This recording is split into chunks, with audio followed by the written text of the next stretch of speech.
All right, there's a little dance party going on backstage. I love it. Love the energy here. Hello, everyone. Thank you all for tuning in again. Hopefully, you were able to catch the last talk. We're going to be going into more detail on many of these topics, and I'm joined here by really an exceptional group of builders in the ecosystem that are going to help us break down these topics in a little bit more detail. So first, I'm joined here by Mark Hendrickson, the product lead at Hero Wallet, Tycho Anash, who's the co-founder of Zest Protocol, and Shinte Su, who is the CEO of Alex.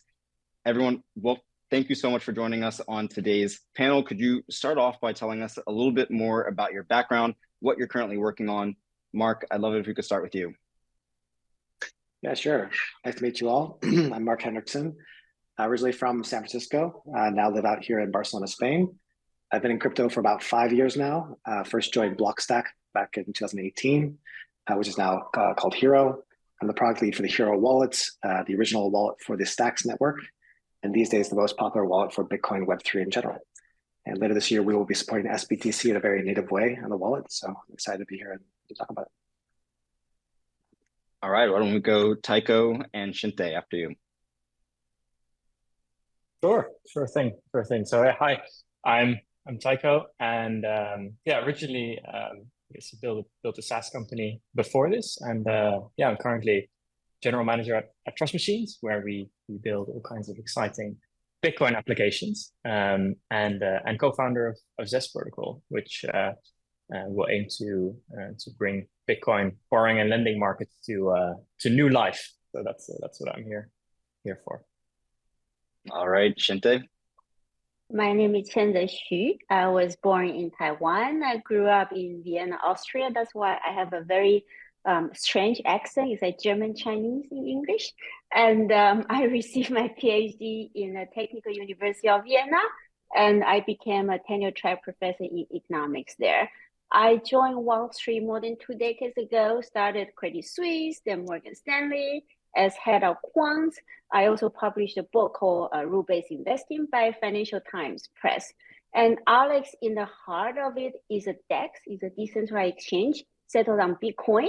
And Alex built Bitcoin DeFi and technology really essential to unleash the Bitcoin economy. And currently, Alex has an AMN DEX, staking yield farming, ideal launchpad. And as you mentioned, we just launched a bridge to Ethereum. So we are unique as DeFi built by a team of veteran quants.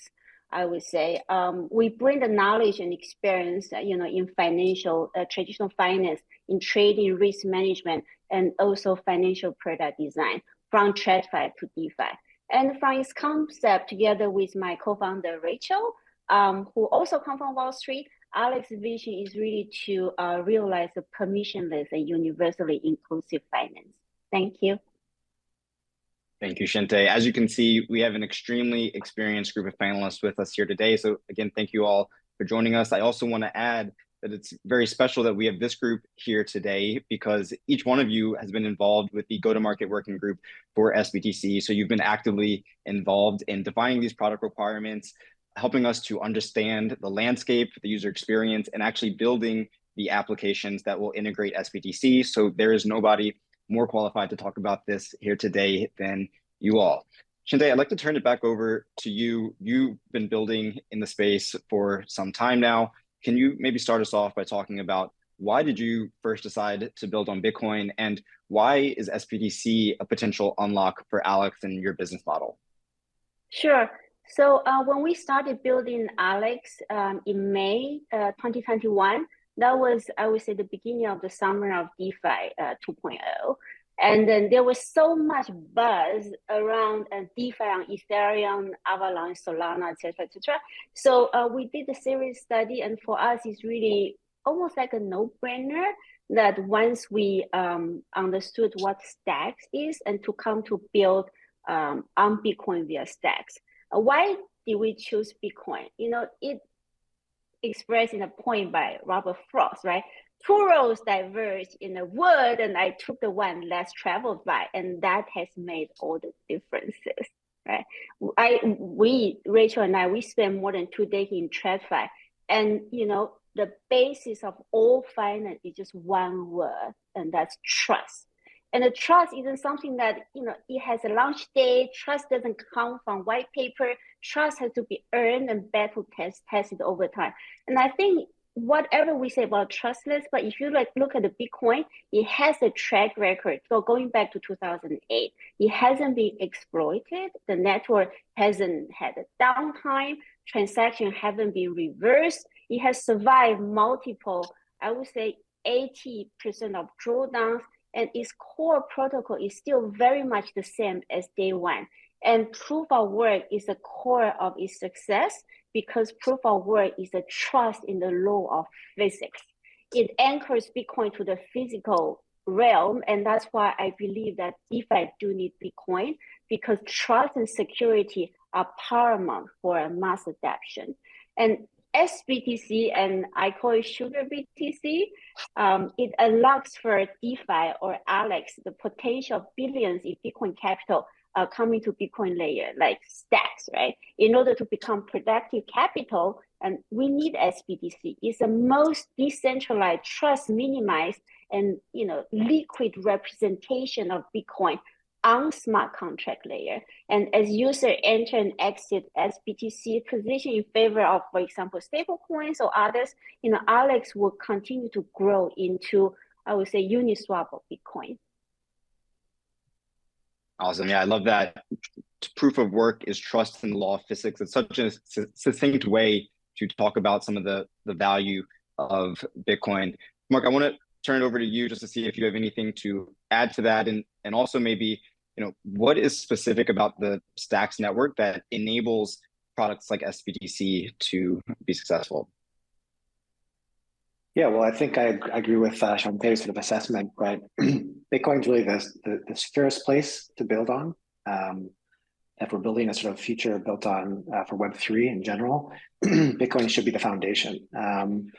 And Stacks is the best place for sBTC because Stacks are already it's already set up working with Bitcoin in many ways. Via proof of transfer, the consensus mechanism already settles to Bitcoin. We inherit properties on Stacks because of that. In Clarity smart contracts on Stacks, you can already do sort of read operations against the Bitcoin blockchain, which allows a number of things for developers that isn't possible elsewhere in a trustless manner. And we really need this sort of write capability, which is what sBTC brings to the table to complement that read capability that already exists. And so Stacks already operating with apps, already built closely to Bitcoin, having that read capability.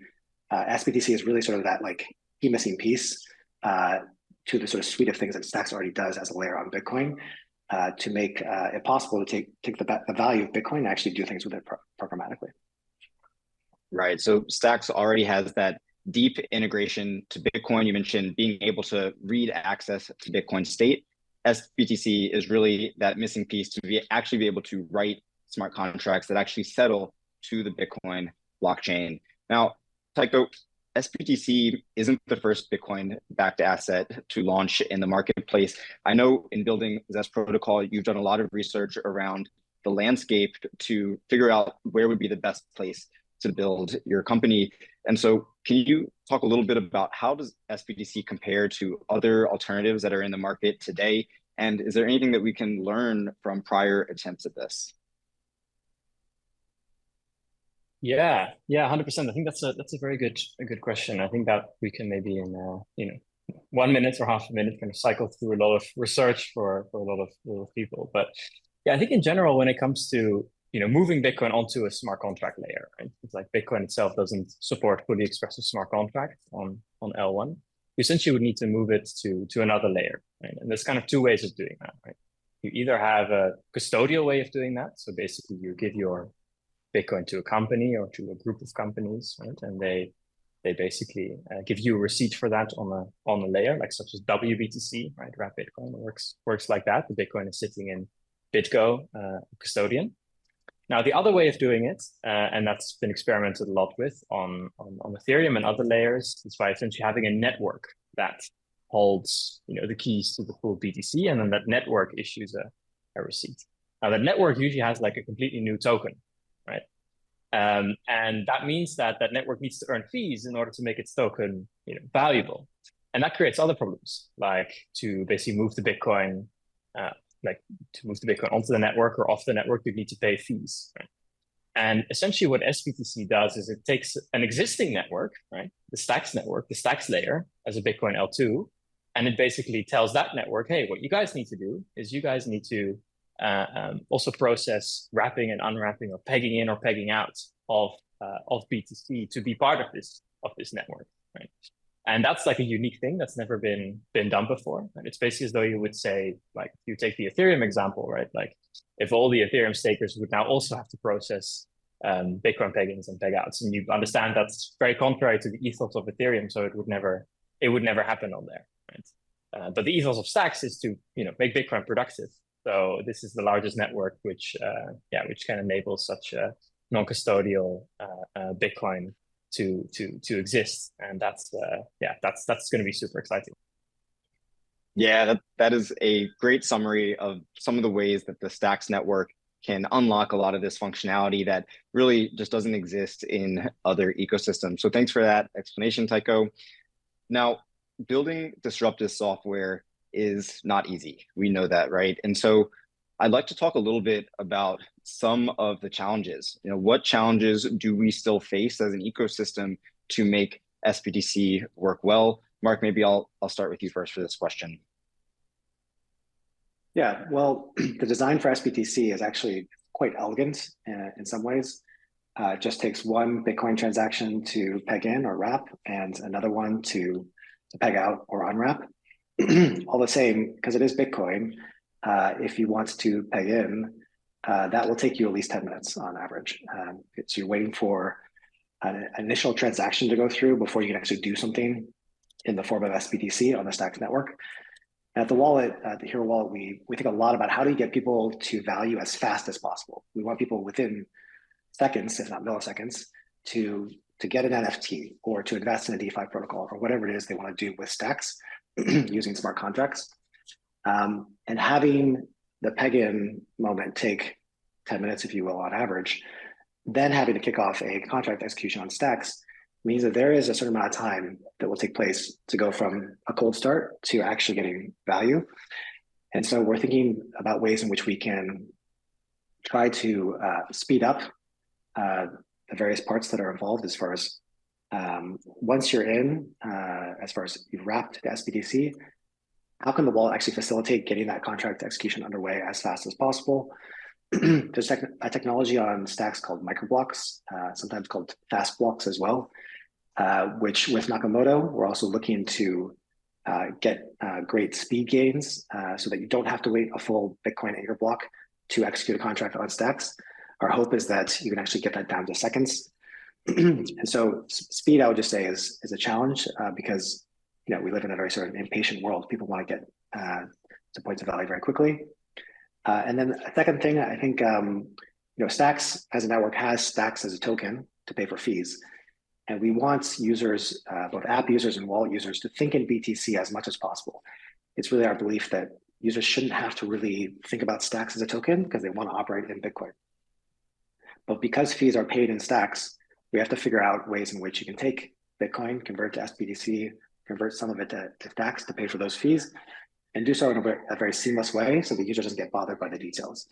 And so that's sort of a realm in which I think across the ecosystem, we're still sort of hashing out just how to put those pieces together. But the overall goal is a one-click experience. You should go from, I have a Bitcoin balance, I want to do something with it, go, and then have that done as quickly as possible and without any sort of road bumps along the way. Yeah, that's a really great vision of what the user experience around sBTC could look like. But as you mentioned, we are still dependent on Bitcoin in some ways, and at times that time to peg in may not provide the best user experience. So trying to find ways on the Stacks network that we can still work around that and find a really good user experience.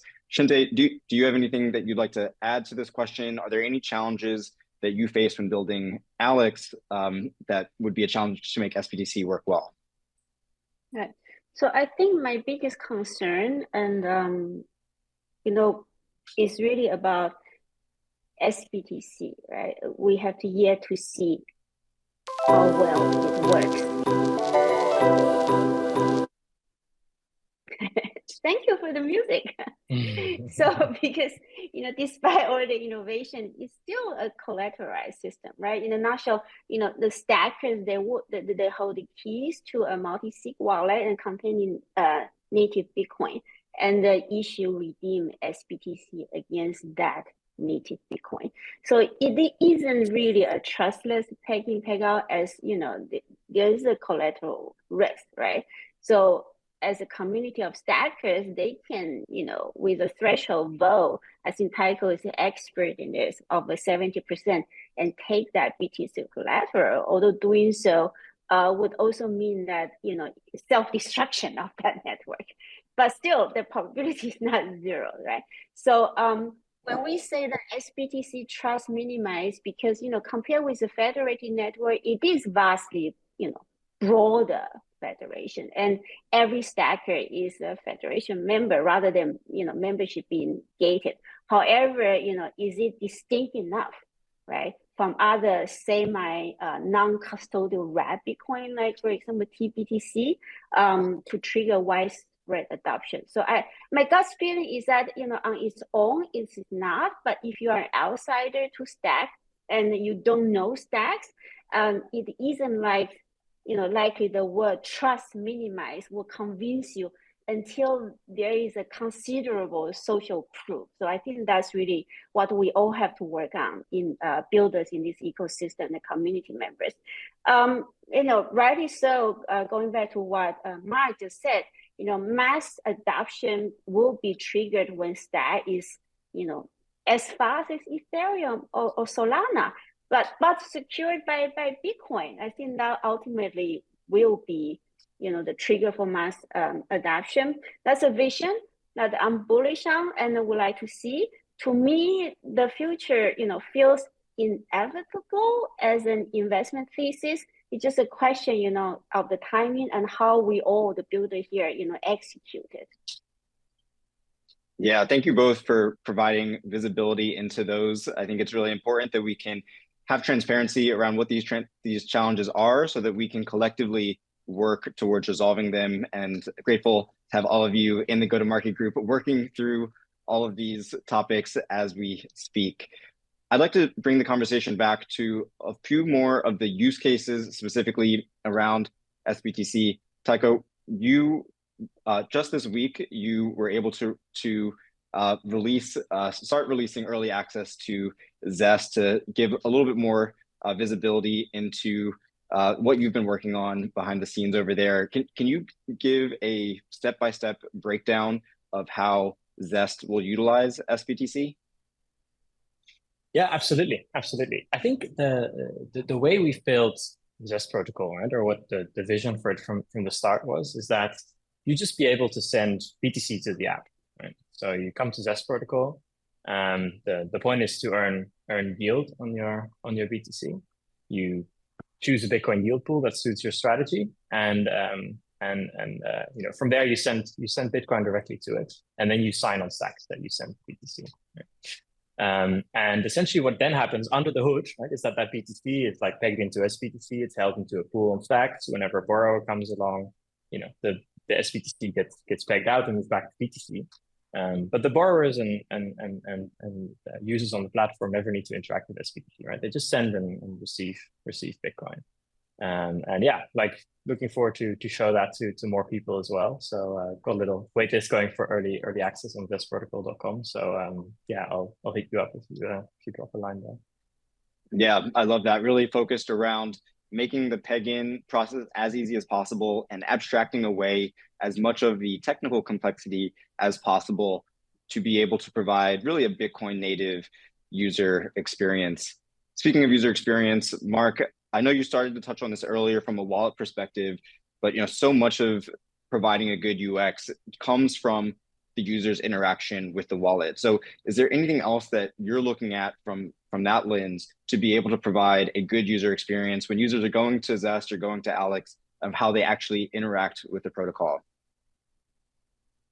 Yeah, well, we view the Hero wallet as responsible for wrapping and unwrapping for the users and for apps. Apps shouldn't have to deal with getting their users sBTC. We're really there to help you get Bitcoin into the Hero wallet, do a simple swap with a swap interface like you'd see across various apps like Alex. To go from BTC to sBTC, the wallet will take care of the specially formed Bitcoin transaction to do that, or going back from sBTC to Bitcoin.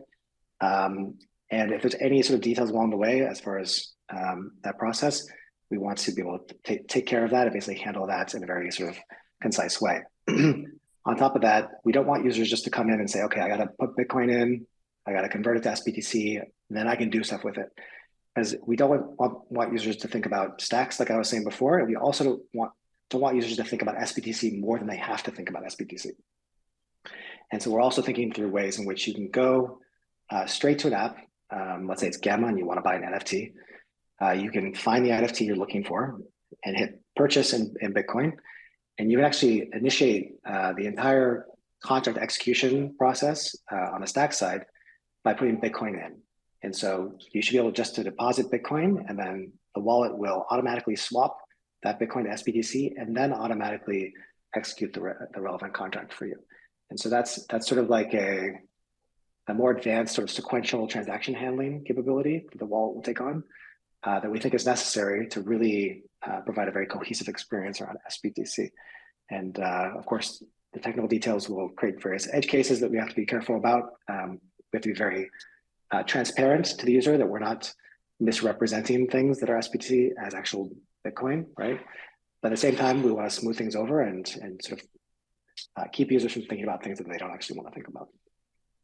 Right. So the keys here, really reducing the number of steps for the user, being able to display things in a very concise way, and many of the actions actually happening in the back end. So they're kind of abstracted away from the user. So thanks a lot for that overview, Mark. Shinte, going back to some of your experience building Alex, I know you've been working on Bitcoin DeFi for a while now. Are there any other lessons that you've gained over the past 2 years that you think that we should be applying to the sBTC launch?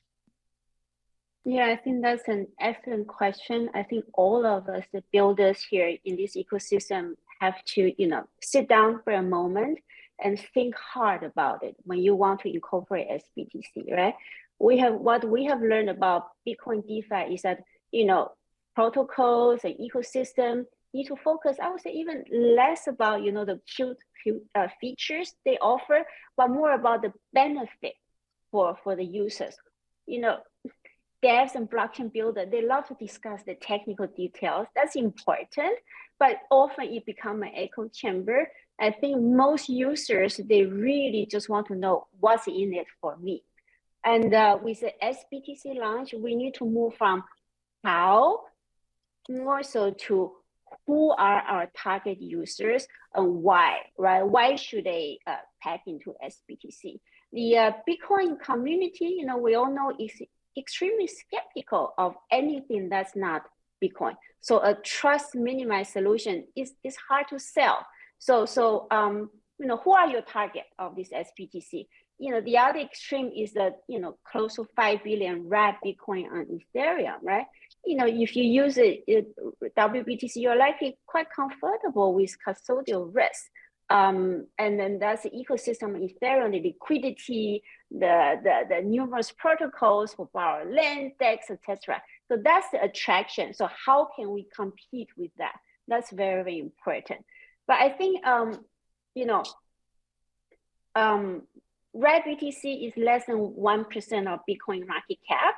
If sBTC can unlock another 1%, not really replace, but another 1%, that alone is already a game changer for stacks layer. The selling point cannot be stacking yield alone. It's one thing when stacking yield, stack yield BTC itself, it can be valued as a Bitcoin bond annuity. People like to talk about that. But there's another thing when or if Bitcoin miner themselves start mining stacks. So Bitcoin miner can just my stacks when gas fee and no BTC commit to whatever it is, right? When also, we also have to think about the censoring of that we talked about last time in the SIP meeting that Hero every week hosted. So shout out to Hero, right? About those censoring that any other miners bid. So yes, the stacks chain inherits all the security, but the yield will dry up. So I think Mark showed the data last time to us that the data shows that user come to stacks for what? Stacking yield, BNS to buy .btc domain, NFT on Gamma and other NFT markets, and Bitcoin DeFi are less critical. But as an ecosystem, again, we need to extend the list of reasons, why sBTC. Absolutely. Well, thank you for that. I think having that user-centric approach is going to be really key, and that focus on who our users are and what are their needs is really important. I'm getting cues that it's time to wrap up the panel. So I want to give maybe everyone a chance to say like one final word. If you have anything else that you want the audience to know, feel free to get it in now. I guess, Mark, why don't we go with you for this first? Yeah, I think I just say that as we work out a lot of these user experience details for sBTC over the coming months, if you're working on an application that you want to ingest sBTC, please reach out to us so we can talk through your particular needs. So you can find us on Twitter at Hero Wallet, that's Hero with an I, and just send us a DM. We'll set some time and we can walk through the UI that we're planning and talk about modifications for your needs. Awesome. Thank you, Mark. Tycho, what about you? Yeah, absolutely. I can be super brief, but yeah, if anyone, I think for one wants to learn more about how to build directly with Bitcoin in an application, then definitely reach out. We want to help as much as we can. And then as well, like if you're interested in earning a Bitcoin yield, then that would be a good thing as well to just drop a line about that, and we can have a chat. Awesome. And Shinte, last word from you. Yeah, I will take a completely opposite approach. I would say when we discuss DeFi or Bitcoin or blockchain, at the end, it all comes down to use case. And I want everybody to zoom out globally. There are 360 trillion real world assets that will be tokenized. And because blockchain is superior, more secure technology for settlement of wealth, when those assets looking to transact efficiently and trustlessly, they will come to Bitcoin, they will come to Bitcoin DeFi. And for its security, that's where the infra that we all currently building today. And that's the ultimate use case. Use case, use case, use case. Thank you. All right, thank you. All right, everyone, you heard it here first. This is a great overview of some of the use cases for sBTC. The market opportunity for this is huge, so get involved in building Bitcoin DeFi, and we'll wrap it here. Thank you so much, everyone.